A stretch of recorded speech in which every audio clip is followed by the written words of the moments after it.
I'm with Paul Apiwantragun, who is now in Atlanta, Georgia. Very excited about his plan to write a new cryptocurrency called Cash 2. Hi, Paul. Hi, Queen Suthichai. Thank you so much for having me on your show. It's a pleasure to be on. Yeah.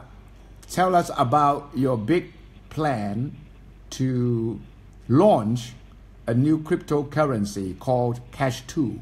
How is it different from the other cryptocurrencies currently in the market like Bitcoin, Ethereum, etc.? Why would anyone be interested in Cash 2? Well, I'd like to start by saying that Bitcoin, Ethereum, all the other cryptocurrencies that are in existence have made tremendous leaps and bounds in technology in the finances. Yes. They've paved the way and have started a brand new technology that I think will change the world, has the potential to change the world. Mm-hmm. Yes. But from the way that I see it, many cryptocurrencies in the current state lack several features that have made cash, like paper money, the most widely used currency in the past several hundred years. Yes. For instance, if we take a look at Bitcoin, the most popular cryptocurrency and the one that's been in existence the longest, if we compare the properties of Bitcoin to cash, we find that Bitcoin lacks certain properties that cash has. For instance, the first one, if I were to pay, excuse me, I have a, excuse me. If I were to pay somebody cash, the cost of me paying them is virtually zero. Because if I send $100 to my friend, my friend will receive all of that $100. But Bitcoin in its current state, the fees in 2017, and especially the latter part of 2017, have been very, very high. Some people, from what I've seen, have said that they've been paying over $50 per transaction. Wow. Yeah. So I had a friend who was introduced to Bitcoin for the first time in November of last year. He bought at during that time when the fees were very high. He put in about $50 worth just to invest in Bitcoin. And not knowing how much the transfer fee was, he sent his Bitcoin from the exchange that he purchased it in to his personal wallet. Only to find out that only $20 worth of Bitcoin ended up in his wallet and $30 went to fees. So he lost $50 in the process. Exactly. Yeah. Well, even when you transfer your own money to your own account, you still have to pay.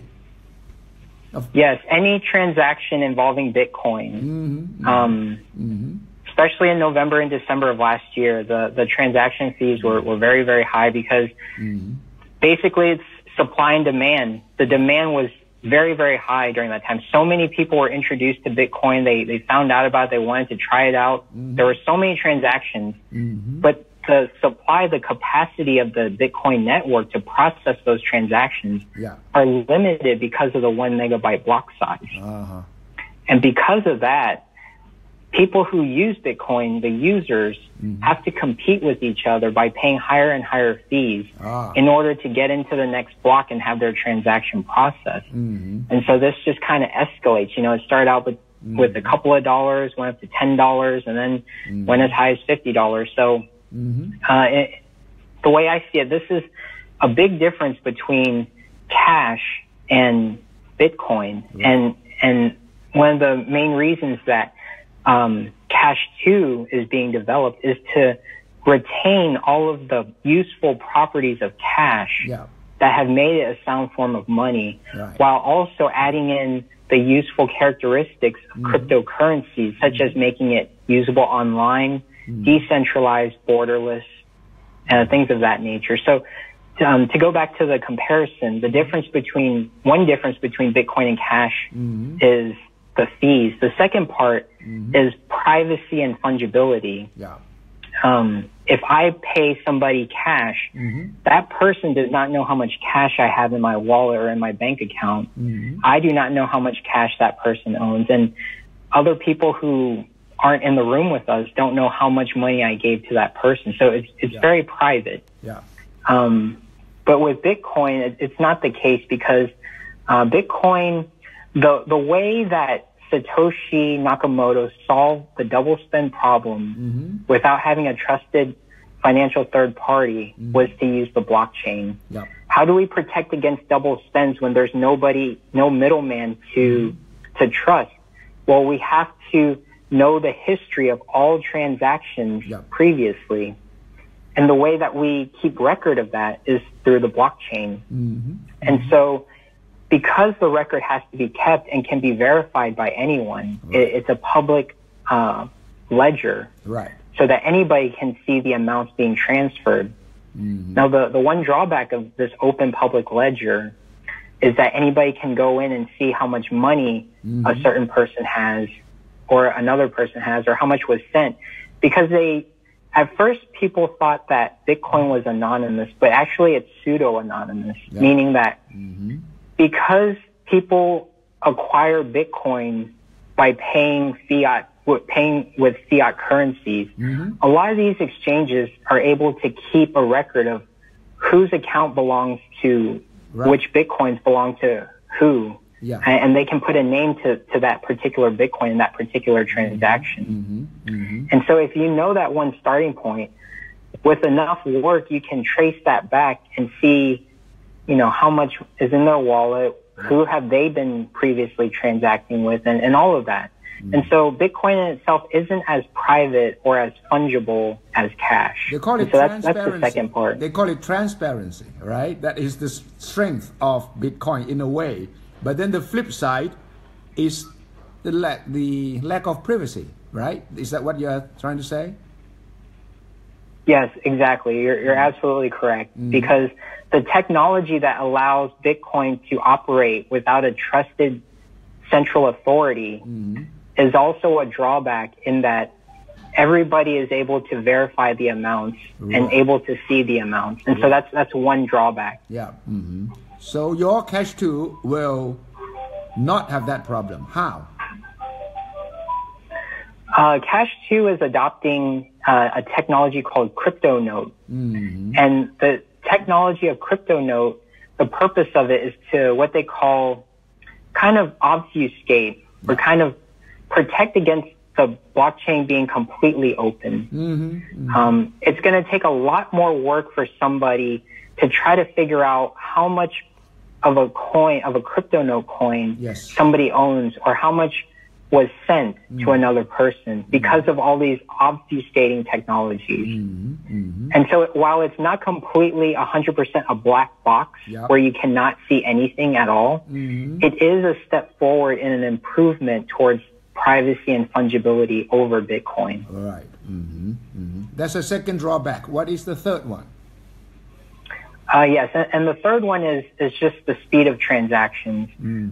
If I pay somebody with cash, the transaction is almost instantaneous. It's the time it takes for me to hand the cash over to another person. But with Bitcoin and other coins, currently the block times are about, on average, 10 minutes for Bitcoin. And while this is the reason for this, to my understanding, is the creator of Bitcoin set this time limit to allow enough information to propagate between nodes. If a miner finds a block, they can broadcast that information so that other people in the network are aware that a new block has been discovered. And so if enough time is not provided, it could be the case that not everybody is up to date. To allow information to propagate. Well, they call this verification process, right? Absolutely, yes.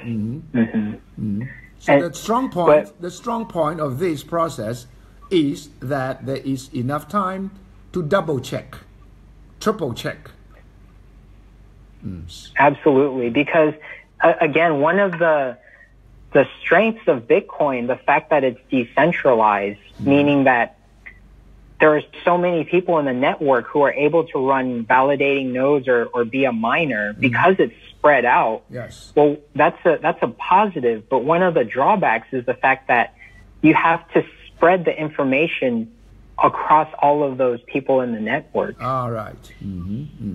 So in order to allow enough time for that information to spread, yes, you have to make it so that a block isn't found so rapidly that the information doesn't have enough time to spread. So the creator set a limit of 10 minutes to ensure that enough time would be allowed for that information to spread. Excuse me. Yep. But many altcoins that have come up since Bitcoin have shown that block times of under 10 minutes still allow sufficient time for the information to spread and to propagate. And so we believe that by choosing a shorter block time and allowing transaction speeds to increase, this would be an improvement over the current versions of some of the cryptocurrencies in existence. So when are you launching Cash 2 cryptocurrency? The launch date, the date that the Genesis block will be created is December 5th at 9 a.m. Eastern Standard Time. And the reason that we broadcast this is to ensure that there is no pre-mine, there is no what they call ninja mine. Everybody has equal opportunity and fair opportunity to start mining the coin as soon as it opens. And I believe that this builds trust in the network, because a lot of people don't like it when somebody, pre-mines 10% of the coins and holds on to 1 million coins for themselves. There's just no trust in the network. Right. But the way that cryptocurrency is created is that no one person has the power to control the network, meaning that the developers rely on both the miners and the users of the coin. Yes. The users are dependent on the developers and the miners, and the miners are dependent on the developers and the users. All three of these pieces rely on each other for the network of the cryptocurrency, the particular coin, to flourish. Yes. Now, if the developer does something that undermines their credibility, the users are unhappy. Sure. If the users are unhappy, who's going to use your coin, right? And how is your coin going to have value if there's nobody using it? So you So you plan to create credibility by not manipulating Cash 2, which you create. Absolutely. I think that fairness should be the foundation of any coin or any cryptocurrency, because like I said, if there isn't a fair start and not everyone is happy, the network isn't going to thrive and it's not going to flourish. And that's exactly what you need for a coin to be successful. Right. Why December the 5th? Well, there are several reasons. December the 5th allows us ample opportunity to ensure the security of the network and the code, for us to test it thoroughly, ensure that there are no bugs. Yeah. And also, December the 5th, my heritage is Thai. Yes. And Father's Day and the King's birthday is on the 5th. Yes. And so we feel that December 5th was a very good day to launch this coin. Yes, King Rama's 9th birthday. It's called the Thailand's Father's Day too, right? Yes, absolutely. And so we looked at it, and we feel that there's no better time to launch it than that date. Yes. Paul, you started as a university student interested in becoming a doctor at Emory in Atlanta, Georgia, but now you have shifted to become a cryptocurrency creator. What happened? What happened to your earlier ambition, and then what sparked the major shift in your life? Well, I would say that curiosity is what happened, and just following your passion, following your own curiosity and intuition. Yes. Because when I first started medicine, I was very passionate about medicine. Yeah. I still am. Yes. It's a great way to provide value to other people, to help other people. Mm-hmm. But when I went there, I noticed that there were some things that could be improved in the medical system, especially during my third year as a medical student when I was doing rotations in the hospitals. Yeah. What I noticed is a lot of the doctors were spending much of their time on computers entering information into the electronic medical records instead of spending that time with patients. And so most of the day they would pop in. Why? You know why? Most of the doctors didn't know how to type in the first place. So it takes them a lot of time to be on the keyboard, right? Also. Well, actually, that just makes things worse.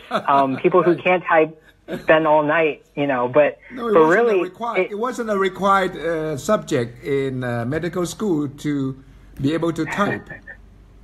Yeah, it should be. I mean, they do more typing than a lot of activities, especially like sleeping and eating, because doctors work so hard, incredibly hard. They are. Yes. Yes. Yeah. It's just such what they have to sacrifice for their profession is just unbelievable. No. And to see them in the court, I've noticed that judges use a tape recorder, a small tape recorder, and then dictate it into the phone, into the mobile phone, whatever, and then get a secretary to transcribe it. But doctors do not get that kind of privilege.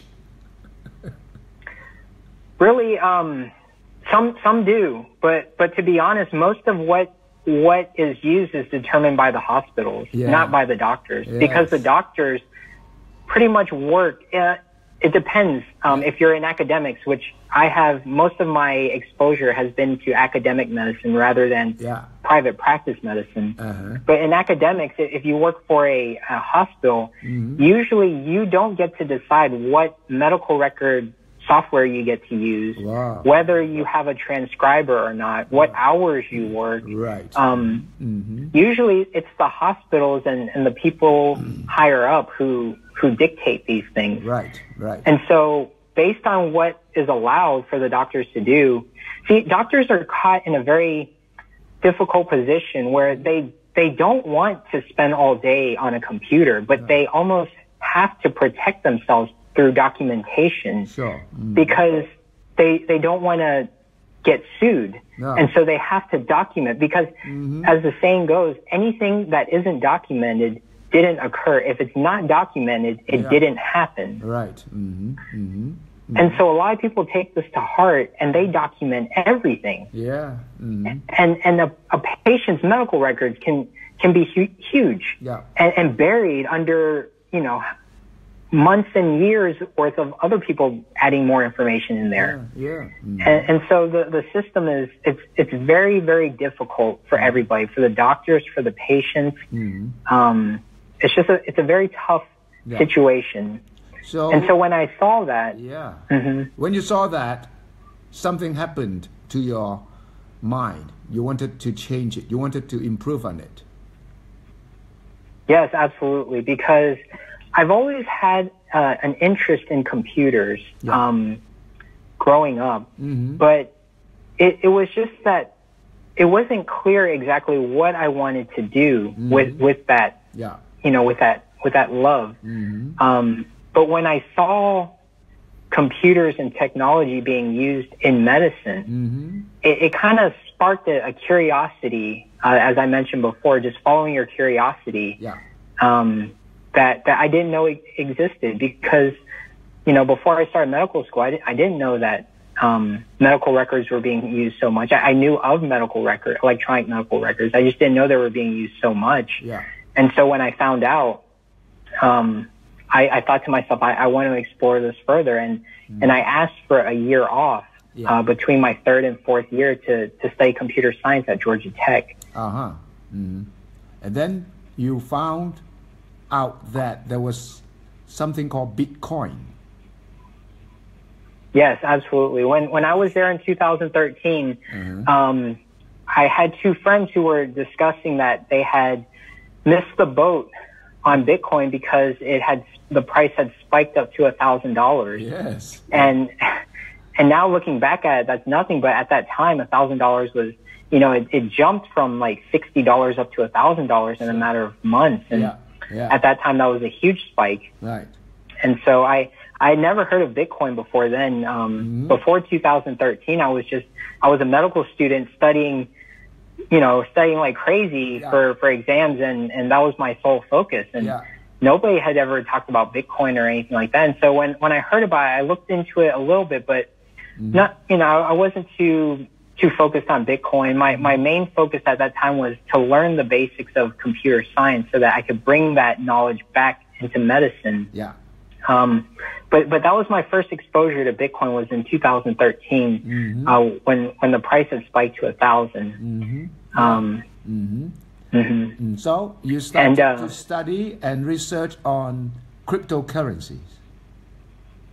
Absolutely. So after I graduated from all of my schooling, I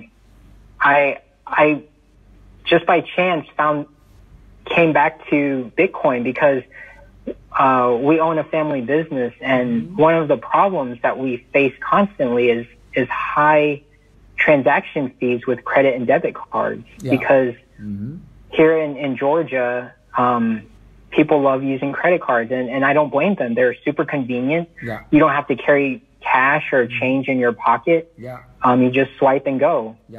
And customers love credit cards because you get cash back and all these rewards. But the thing that a lot of people don't see is that merchants are paying a huge fee to accept credit cards, and usually there's a long-term contract with these credit card processors that the merchants have to agree to, and so they have to sign a contract saying that I will accept credit cards for 3 or 4 years, or else I have to pay a fee to break that contract. So it was a kind of a burden for us and to accept it, and we wanted to find alternative payment methods that would work with our customers, and the fact that it's also more efficient to move things online. We wanted to find a payment option that was available online with fees being low. And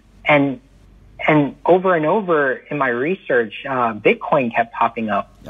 And I remember back into the days when I was studying that, these guys were talking about it. And so it kind of sparked my interest. But even at that time, when I was doing research, I wasn't 100% sold on Bitcoin yet. Because one, I hadn't looked into the technology. I've just heard about what people were saying about it. And two, Bitcoin at that time kind of had not a very good reputation. Some people were saying different things about it, and if you didn't really know the technology very well, you were kind of unsure about it because there were all these different opinions about Bitcoin. Not only until I looked into the technology myself and used my computer science knowledge that I gained through studying, and I looked into the technology and read all the white papers, did I understand what this technology is actually about and how revolutionary it is. So you started to do your own research to create your own cryptocurrency. That was a big step, because it is one thing to be interested in cryptocurrency. It is totally another thing to create your own coin, so to say. Absolutely. And the funny story is that the reason that I, went, what people say, going down the rabbit hole of studying about cryptocurrencies is because I found out that blockchain technology has a huge potential for electronic medical record adoption. And so if we take a look back to the previous year, there was a computer virus that went around called the WannaCry virus. WannaCry, right. This was a worldwide thing, phenomenon, whatever, that affected so many people and so many industries, especially the medical industry. And the reason why it affected the medical industry was most hospitals keep a local server that keeps their copy of the medical records. Sure. So if a patient goes to one particular hospital, all of that patient's records are stored on the local server. If I were to go to another hospital, that other hospital does not know of my history usually, because all the information is stored locally at the other hospital, and they usually have to like transmit the information, usually through fax, believe it or not, from one hospital to another. Quite surprising to me. Quite surprising to me for the United States not to have a clearinghouse for medical records. And to be honest, like I said, my exposure in medicine is what I had in medical school. But from what I've seen, there are great advances in technology, but there are also aspects of current medical software that still relies on traditional transmission communication channels. And so when WannaCry came out, the reason why it was so devastating, why this virus was so devastating, was because the medical information was so localized. Yeah. It was the copies, the data was kept in one place. And so the virus could actually come in, encrypt that data, post a ransom, and the hospital has no choice but to give in, because there's no other copy of the data anywhere to be found. Yeah, the hackers must have known about this. The hackers must have done a lot of research work on the drawbacks of the system. Absolutely. They probably had an idea of what kind of an impact their virus would have given the current state of the technology. But the fact that the beauty of blockchain technology is the fact that it's decentralized, meaning that there is no one central authority that you can go and shut down. There's no one place that a virus can go and shut down. And so if medical records are decentralized on the blockchain, things like this WannaCry virus, the effect that it can have is very, very much minimalized, if not completely canceled out. Yeah. But the technology, the advancements in computing and networking to be able to store that much amount of information in a blockchain, the technology, in my opinion and in my research, just isn't there yet. And so putting medical records on a blockchain might be several years down the road. But one thing that is required for every single blockchain to exist is a currency, a blockchain currency, because previously people separated the currency from the technology. And a lot of people would say, I love Bitcoin. I love blockchain technology. I'm just unsure about Bitcoin. But what they don't understand is that for a blockchain to be able to survive and to exist, miners have to be incentivized to secure the network and to mine the network.